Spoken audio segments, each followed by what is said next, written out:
We're joined now by CBS News contributor and author of the Diana Chronicles.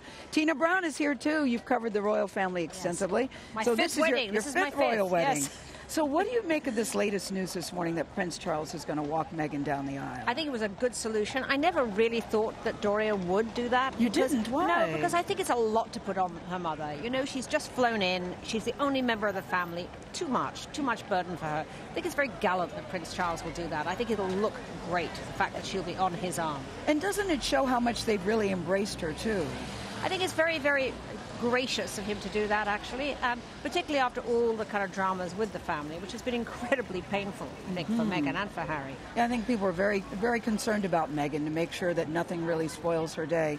The statement that she released yesterday about her father not attending for health concerns and health reasons, what did you make of that statement? I honestly think that her father has not been willing or wanting to handle this. I think he's found it all just too much. And I think it's very sad. I think the man is really overwhelmed with what's happening to him. Unfortunately, the royals have a history of not being very good at preparing other people for the massive spotlight of entering the family.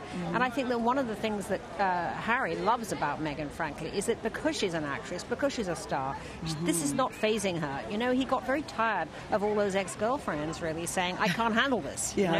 Which I understand from their point of view, but from his point of view is, well, you may not be able to handle it, but it's my life, and you have to be able to handle it, and she can. And we heard something interesting, too, this morning, Tina, that Meghan is going to talk at the reception, and that is also something that's not done. Well, it hasn't happened before at a royal wedding, but I think it's good. I think that Meghan is already breaking with that mold, which says that, you know, a wife has to be in the background. She's not going to be in the background, and she is a woman of independence. She's 36. She's a person with a career and a life. She's a grown-up. She's a grown-up. She's Yes. not going to just stand there and simper. She's going to say something. And what do you give us your take on how Diana will be honored at the service? Because you've interviewed Diana, you knew Diana. What is your take on that? Harry has made it really clear that he wants to see his mother as part of this whole thing as he gets married, because there was such an attempt to shoo her out of the way for so many years. He is really bringing back the whole memory of Diana. That we've seen that in her engagement ring she had two diamonds that belonged to Diana.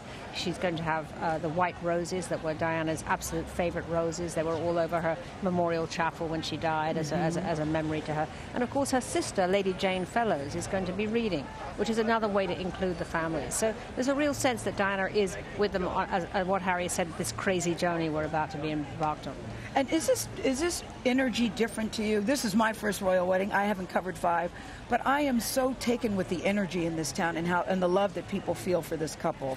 Well, it I is really wonderful. Enjoy this. You know, it's interesting about how these royal weddings bring England together in this fantastic way, and they always seem to happen at times when England's been depressed. Yeah. You know, when Diana got married, they just come out of the whole bad Thatcher time of strikes and so on, and it was a moment of uplift. Same thing after the deep recession. We had William and Kate, and now after Brexit, where everyone has been somewhat bummed out by all the kind of rancor and a kind of shaky government, now we have this great wedding, and everyone's very happy. It feels very, very special. Thank you, Tina Brown. We'll see you tomorrow, of course. Thank you.